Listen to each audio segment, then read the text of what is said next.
one of these. I love this thing now because I don't have to reach or get up. It sounds very lazy when I say it like that. But listen, if you are like me and don't feel like reaching from the couch to the coffee table to get your remote, your book and stuff can be right here. I forget what this is called. I can always put it in the description. But it's like some sort of little couch cubby. But you could put a mug in here. Like there's actually space. You could put like a big tumbler in there. I have, you know, a little something, a little mimosa type situation going on. But this is like my find of the day that I just love. And I legit stumbled on it by probably opportunistic advertising on like Instagram or Amazon, because I, no shame, am on that app quite a bit. So I felt like just talking about this for a minute. So Sunday was really just vibes. I didn't do a whole lot. I was just listening to some calming music with no words on YouTube, lit some incense to reset the energy, and then I did a fun night ride on the Peloton, or I call it the Pelly. Worked it out and got a good sweat, and I rode for just an hour, just chillaxing and riding. Hey, whew, today flew. But today's the first day of my holiday break, so I'm just running. I have been running around all day doing last minute things, still shipping gifts out and things like that. So it's 9:30 at night, but we gonna get into something for this vlog today. So I cooked. I made a very late dinner. However, I have a feeling that I'm gonna be up late tonight. What? Because I can. Also, I slept in. I slept later. I'm about to enjoy this break, okay? So we made some curry, some like a red curry soup, and we're gonna have ramen noodles with it. So I'm actually meal prepping quite a few things here. So this is some kale. So fun fact, if you massage your kale in olive oil, preferably extra virgin olive oil, and then you put a little bit of lime juice. You can use apple cider vinegar if you don't have lime juice, or rice wine vinegar to give it a little tang. And then you can add other things, like if you want to add onions and garlic and things like that. You have a nice little raw kale salad. You can add a salad dressing on top, but it's super delicious. So I'm meal prepping. So I have that. I have some potatoes. This is a Japanese sweet potato that I'm going to roast to have for lunch tomorrow. That is shampoo and conditioner because I need to wash my hair. I was supposed to do it today and it's not gonna happen until tomorrow, but my hair, I like to wash it in the sink as opposed to in the shower, so that's why that's there. But let's get into this soup. I love these bowls. I just got these ramen bowls not too long ago, and I'm so into them. These are the ramen noodles I like to use. These are gluten-free if you're celiac or if you have gluten sensitivities. So it's made up of millet and brown rice. So while I wait for my soup to cool down and the noodles to expand, I'm also going to make ahead some yellow rice. So you'll see here I have, this is white jasmine rice that I already washed and soaked and everything, so it's ready to go. Then I have my trusty rice cooker. I have had this rice cooker for almost 20 years. I got it from some cheap variety store when I got my first apartment when I moved here to New York, and I've had it ever since. Of course, I have a whole bunch of fancier appliances. So I like to put a little avocado oil at the bottom of the bowl. It helps with the rice sticking. And then I just take a little silicone little spatula thing and just kind of like evenly distribute it down at the bottom. I don't use a whole lot, but I like it. So we're gonna take the water and I'm gonna make it yellow by putting turmeric in it. And you don't need a lot. I usually put maybe like a teaspoon. This is about 1 1/3 cup of rice. And so I just put about a teaspoon of turmeric. I'm really just using it for the color because I want the rice to be yellow. So that's what we're gonna do. And then we can use that if I wanna make wraps or not wraps, like bowls. I guess I could with a wrap, like a little burrito wrap or something, right? So I just put the rice in there. Then I'm just gonna add some turmeric, like a teaspoon of turmeric. Sometimes I use actually a little less. So a teaspoon, pop it in there, and then for me, the rice ratio, these days I do 1 to 1 because I don't want my rice to be soggy. I want it to be firm, a little, like, I want it to be soft, obviously, but I want it to be firm, like have some bite to it. So I'm just going to fill this up with 1 1/3 roughly cup of water. I ended up doing 1 1/2, which is fine. Pour it in and then just kind of mix it up real good. And then just turn the rice cooker on. So I love the rice cooker because I never burn the rice. It always ends up cooking perfectly. Only times that I've burned the rice in here is if I just definitely did not put enough water in, but usually I'm pretty good about that. So we'll just cover that, plug it in, plug it in, plug it in. Who remembers plug it in? Am I showing my age? It's all good. I just put that down and then let it do its thing. And we'll have yellow rice later. So you saw I got the kale, I got the rice. I'll have enough soup left over to eat tomorrow as well too. But meal prepping, at least for me, is just, it helps take the stress off of what I'm gonna eat. And I really try not to order a lot of takeout because after a while I get sick of it. Also, you know, it's not good for you. All of the salt and sugar that's in it, so. And what helped me with meal prepping was just keeping it simple. At first I was like, oh, you know, what am I gonna make? And it's gotta be interesting. And really it just has to be nutritious, simple, and delicious. So simple things like just roasting potatoes so that you have something to grab and reheat. Having rice, you know, you can obviously mix that with different dishes.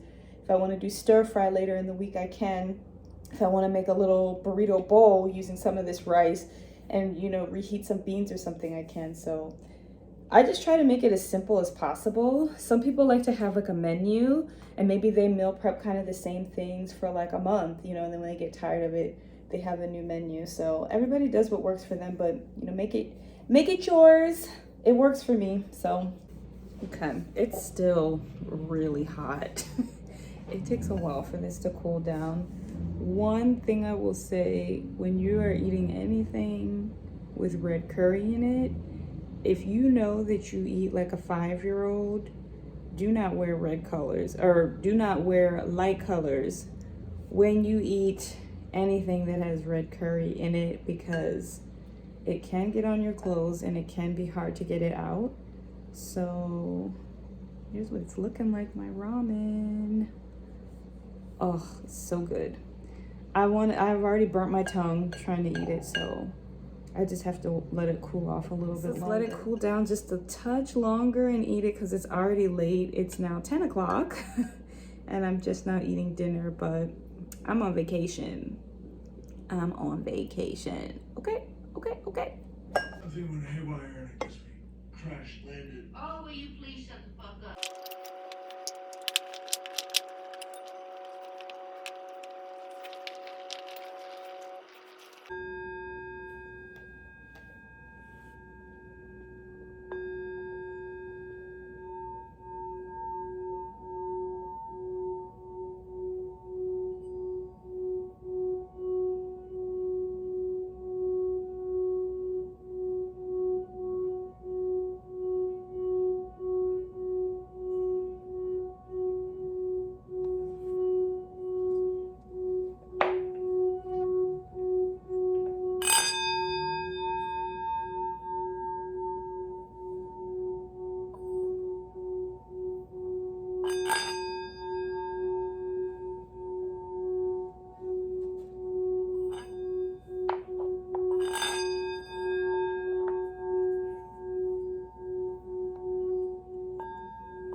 right. Finally serenaded you after days of promising. So sorry about that, but appreciate your patience and your understanding. I hope that that was a nice reset for you, or just helped you kind of chill out for a little bit and relax your mind for a couple of minutes. It always relaxes me, even as a player, as playing the bowls. When I stop, I'm like, oh, I feel really good too. So let me know if you guys liked that, if you want to see more content with me playing bowls, sound, and how healing it is. Oh, I think will never stop fascinating me. And I feel like I will also always be an eternal learner and an eternal student when it comes to studying and learning more about the power of sound and frequency, and how can change it can change our energy. Some believe that it can change our DNA in helpful ways, all those things, how it can be a really good support and aid to our healing, but also just our day-to-day well-being. That sound is so important, and what kinds of sounds that we are engaging and interacting with on a day-to-day basis, and do those sounds elicit feelings of peace, of being present, or are they eliciting feelings of, fear, or yeah, mostly like fear, or making our energy feel more drained or more tired. So I love it, but I could ramble about sound for a long time. So I'm closing out this vlog, and until the next video, stay fly, stay flourishing.